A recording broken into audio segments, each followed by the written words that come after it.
Big boss Malayalam season 7ലേക്ക് commoner ആയിട്ട് എത്തിയ ഒരു മത്സരാർത്ഥിയാണ് അനീഷ്.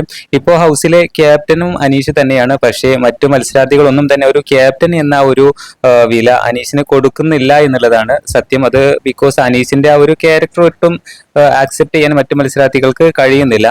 എന്നും രാവിലെ തന്നെ അനീഷ് ഓരോ പ്രശ്നങ്ങൾ ഹൗസിൽ ഉണ്ടാക്കാനായിട്ട് ഇങ്ങനെ ശ്രമിച്ചുകൊണ്ടിരിക്കും. ഇന്നിപ്പോ എന്ത് പ്രശ്നം ഉണ്ടാക്കും, ഇന്ന് എന്ത് ആരുമായിട്ട് ഉടക്കും, എങ്ങനെയാണൊരു കണ്ടന്റ് അവിടെ ക്രിയേറ്റ് ചെയ്യുക എന്നുള്ളതാണ് അനീഷ് ഇങ്ങനെ ശ്രമിച്ചുകൊണ്ടിരിക്കുന്നത്.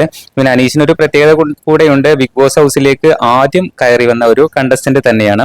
രണ്ടാമത് വന്ന അനുമോളുമായിട്ട് ആ വന്ന ഉടനെ തന്നെ ചെറിയൊരു ക്ലാഷ് ഉണ്ടാക്കിയിട്ടുണ്ട്. അതുപോലെ തന്നെ ഹൗസിൽ നിരന്തരം പ്രശ്നങ്ങൾ ഇങ്ങനെ ക്രിയേറ്റ് ചെയ്ത് കണ്ടന്റ് ഉണ്ടാക്കാനായിട്ട് അനീഷ് ശ്രമിച്ചുകൊണ്ടിരിക്കുകയാണ്. എപ്പോഴും സിംഗിൾ ആയിട്ട് തന്നെയാണ് കളിക്കുന്നത്. ഒരു ഗ്രൂപ്പായിട്ടൊന്നും അനീഷ് നിൽക്കുന്നില്ല, ആരെയും വില വെക്കുന്നില്ല എന്നുള്ളതാണ്. എന്തായാലും ഒരു ക്യാപ്റ്റൻ എന്ന ഒരു നില അനീഷിന് കൊടുക്കാത്തത്, അനീഷ് മറ്റു മത്സരാർത്ഥികൾ പറയുന്ന കാര്യങ്ങൾ ഉൾക്കൊള്ളാൻ അല്ലെങ്കിൽ അതൊന്ന് കേൾക്കാനുള്ള ഒരു മനോഭാവം അനീഷിന് വളരെയധികം കുറവാണ്. എന്താണെന്ന് വെച്ചാൽ രേണുവുമായിട്ടുള്ള ഒരു തലവേദനയുടെ ഇഷ്യൂല് രേണുവിന്റെ ഭാഗം കേട്ടു, ഓക്കെ. പിന്നെ നമ്മുടെ ഷാനവാസ് എനിക്ക് തലവേദനയാണ് എന്ന് പറഞ്ഞപ്പോൾ ഞാനത് അറിഞ്ഞിട്ടില്ല, ഞാനത് കേട്ടിട്ടില്ല എന്ന് പറഞ്ഞ് ഹൗസ് മുഴുവൻ ഇങ്ങനെ നടക്കുന്നതാണ് കാണുന്നത്. അതുകൊണ്ട് തന്നെ മറ്റു മത്സരാർത്ഥികൾ ഒരിക്കലും അനീഷിന് ആ ഒരു ക്യാപ്റ്റൻ എന്നുള്ള സ്ഥാനം കൊടുക്കുന്നില്ല. ഇനി ലാലേട്ടന്റെ എപ്പിസോഡിൽ ഇതിനൊക്കെയുള്ള നെഗറ്റീവും പോസിറ്റീവും ഒക്കെ അനീഷിന് മനസ്സിലാക്കാനായിട്ട് പറ്റും. പുതിയ അപ്ഡേറ്റുകളുമായിട്ട് വീണ്ടും കാണാം.